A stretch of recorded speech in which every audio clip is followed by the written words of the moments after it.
Mengapa Apple menggunakan logo apel digigit? Konon, itu terinspirasi dari kisahnya Newton kejatuhan apel di kepalanya sehingga ia menemukan gravitasi. Mengapa ada gigitannya? Itu untuk membedakan apel dari buah ceri, karena bentuknya mirip. Itu alasan Apple menggunakan logo itu. Nah, tapi banyak orang yang tidak tahu bahwa sebetulnya ada cerita lain di balik apel digigit. Dan ceritanya sangat dramatis, yaitu ceritanya Alan Turing. Alan Turing adalah seorang ahli matematika jenius dari Inggris di era Perang Dunia Kedua. Tanpanya, mungkin hari ini tidak ada yang namanya komputer. Dan dia termasuk pahlawan karena berkontribusi dalam memenangkan perang dan menyelamatkan jutaan nyawa. Uniknya, dia memenangkan perang bukan dengan senjata. Dia memenangkan perang dengan matematika. Bagaimana bisa? Saat Perang Dunia Kedua, Nazi sulit dikalahkan karena salah satunya mereka memiliki teknologi yang disebut Enigma. Enigma adalah sebuah mesin yang bisa mengacak pesan, sehingga semua strateginya Jerman tidak bisa dibaca siapapun ketika di-broadcast di udara. Konon, kode Enigma ini mustahil dipecahkan walaupun mencobanya sampai jutaan tahun. No, Enigma isn't difficult, it's impossible. The Americans, the Russians, the French, the Germans, everyone thinks Enigma is unbreakable. Disinilah letak kejeniusannya Alan Turing. Dengan logika matematisnya, akhirnya Alan Turing pun menciptakan mesin untuk mengalahkan Enigma. Mesin inilah yang hari ini kita namakan komputer, walaupun pada saat itu masih menggunakan part mekanik. Berkat mesin Turing ini, akhirnya strategi Jerman terbongkar dan Jerman kalah. Jadi jasanya Alan Turing sangat besar, bukan saja berkontribusi dalam memenangkan perang, tapi juga menjadi sejarah lahirnya komputer. Sayang, kematian Alan Turing tragis. Dia ditemukan meninggal di kamarnya dan di sebelahnya ditemukan apel yang sudah digigit. Diduga apel itu sudah diberi racun. Apel inilah yang menjadi legendanya Alan Turing dan banyak orang yang mengira itulah alasan Apple menggunakan logo apel digigit untuk mengenang jasanya Alan Turing. Nah guys, di video ini kita akan bahas cerita lengkapnya yang pasti bakal seru karena kita tidak hanya akan bahas ceritanya Alan Turing, tapi juga kita akan bahas cara kerja Enigma karena teknologi ini menarik. Bayangkan, pada waktu itu belum ada komputer, tapi Jerman sudah berbicara enkripsi data yang hari ini kita gunakan dalam transaksi internet. Dan kalau tidak ada orang gila seperti Alan Turing yang memecahkan Enigma, teknologi komputer pun tidak akan lahir. Bahkan saat itu, Alan Turing sudah berbicara tentang kecerdasan buatan sebelum komputer itu ada. Karena itu guys, tonton video ini sampai habis karena kita akan masuk pada cerita yang bisa membuat kalian gila.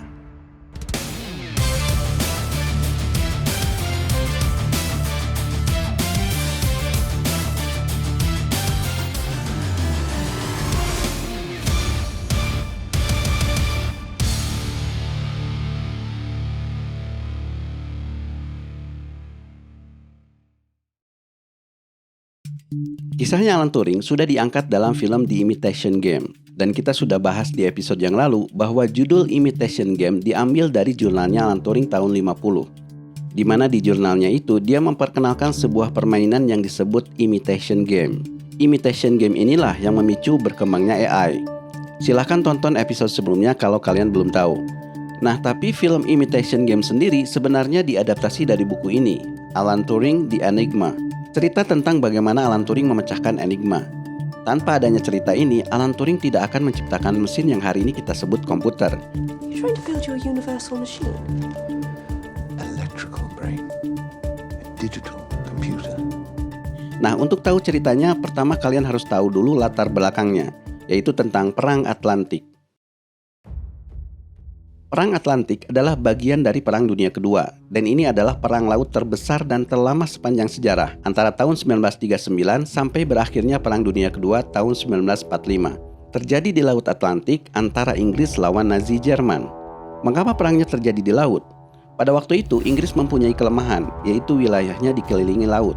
Otomatis, semua logistik perang, termasuk pasukan sekutu dari Amerika dan Kanada yang membantunya, harus didatangkan melalui Laut Atlantik. Kelemahan ini pun dimanfaatkan Jerman.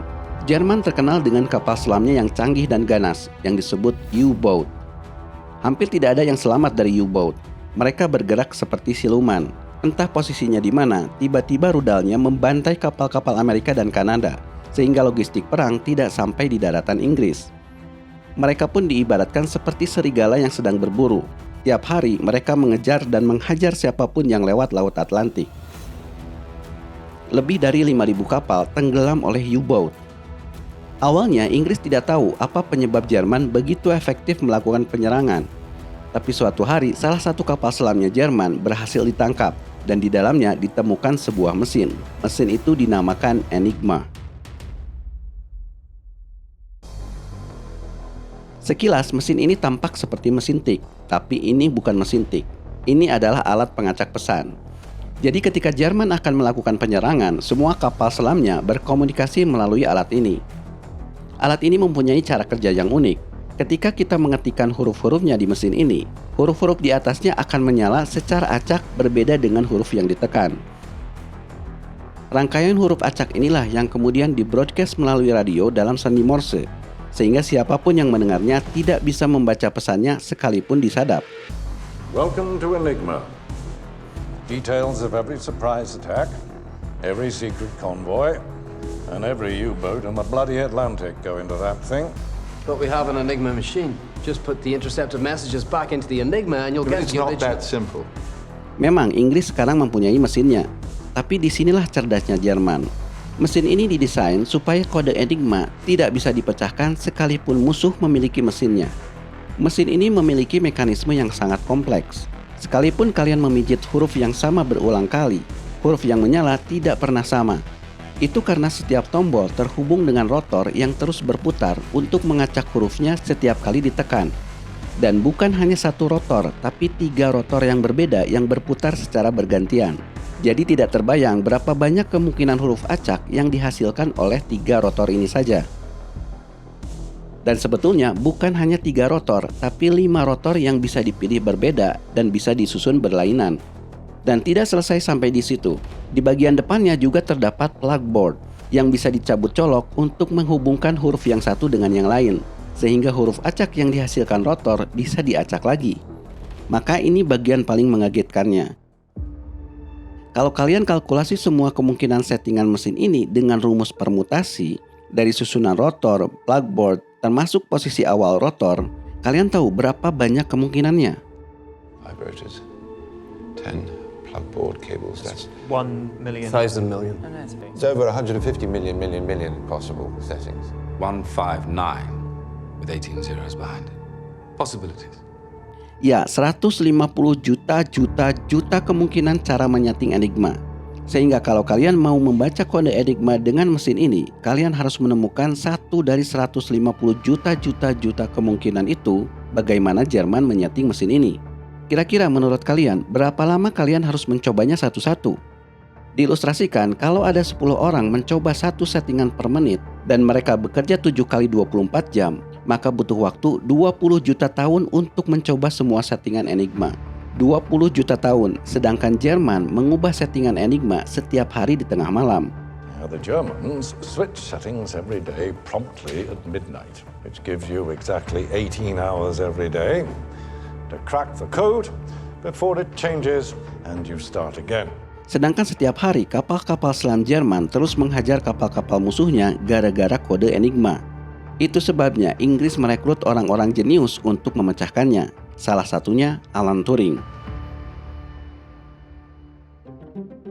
Alan Turing kuliah di King's College, Cambridge, mempelajari secara khusus matematika. Nah, di sini kalian harus tahu bahwa matematika bukan sekedar tambah kali kurang. Matematika dalam level yang lebih tinggi mengurai berbagai persoalan yang lebih rumit, sehingga mereka, para matematikawan, terbiasa dengan puzzle. Jadi merekalah yang paling mungkin memecahkan Enigma. Dan kelebihan Alan Turing dibandingkan matematikawan lainnya adalah dia terobsesi dengan mesin. Bayangkan di zamannya Alan Turing pada waktu itu hanya ada mesin mekanik yang bekerja secara manual. Belum ada Excel, Google, apalagi ChatGPT. Pada waktu itu yang namanya komputer bukan mesin tapi orang yang pandai menghitung. Namun Alan Turing pada waktu itu sudah berpikir bagaimana menciptakan mesin yang bisa menghitung seperti orang. Sehingga jauh sebelum Alan Turing direkrut untuk memecahkan Enigma, dia sudah membuat jurnal yang isinya teori bagaimana menciptakan mesin yang bisa berpikir. Dia menyebutnya Universal Computing Machine. Hari ini kita menyebutnya komputer. You theorized a machine that could solve any problem. It didn't just do one thing, it did everything. It wasn't just programmable, it was reprogrammable. Electrical brain. It digital computer. Oleh karena itu, begitu dia direkrut untuk memecahkan enigma, yang pertama ia pikirkan adalah bagaimana teorinya ini bisa diwujudkan menjadi mesin sungguhan. Karena enigma tidak mungkin dipecahkan kecuali oleh mesin. Mesin hanya bisa dikalahkan oleh mesin. Our problem is that we're only using men to try to beat it. What if only a machine can defeat another machine? Apa yang dilakukan Alan Turing ini sempat mendapat pertentangan, karena dianggap tidak masuk akal. Di saat orang lain bekerja memecahkan enigma dengan otaknya, Alan Turing malah asik sendiri dengan mesinnya. Ditambah, dia menyia-nyiakan uang yang sangat besar dari pemerintah Inggris untuk mewujudkan mesinnya. It seems that your great big expensive machine doesn't work.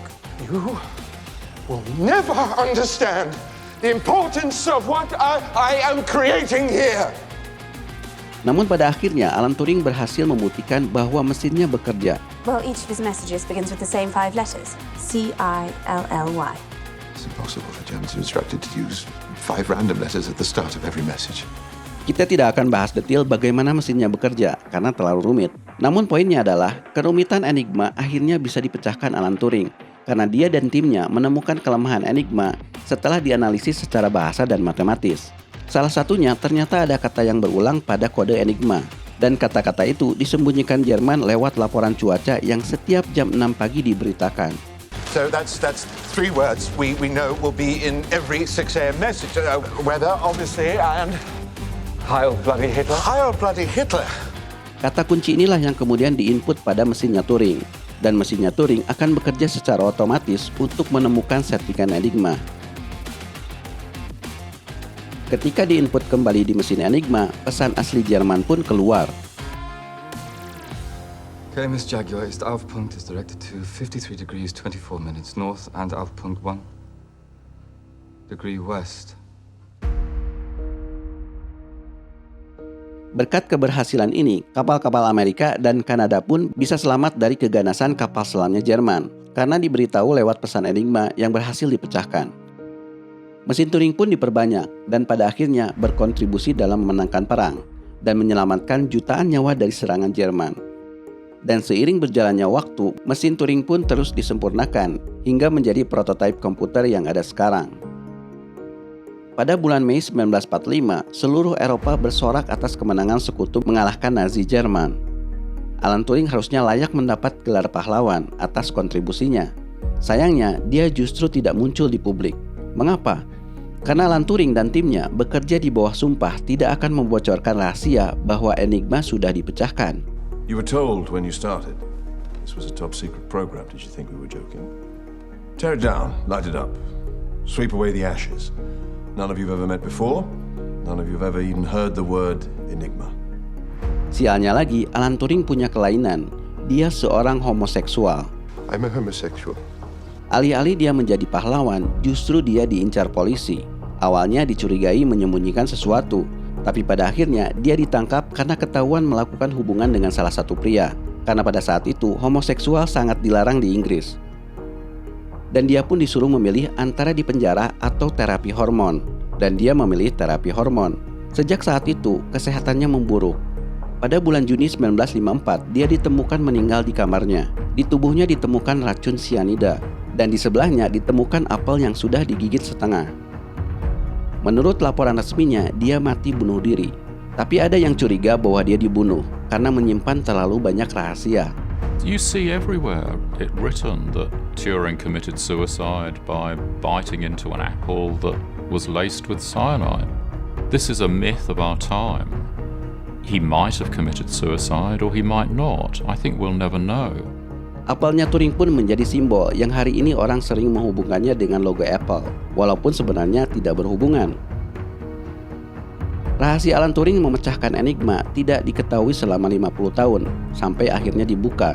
Sayang, Alan Turing keburu meninggal. Maka di tahun 2013, kerajaan Inggris meminta maaf secara ofisial atas perlakuan yang tidak adil kepada Turing di masa lalu.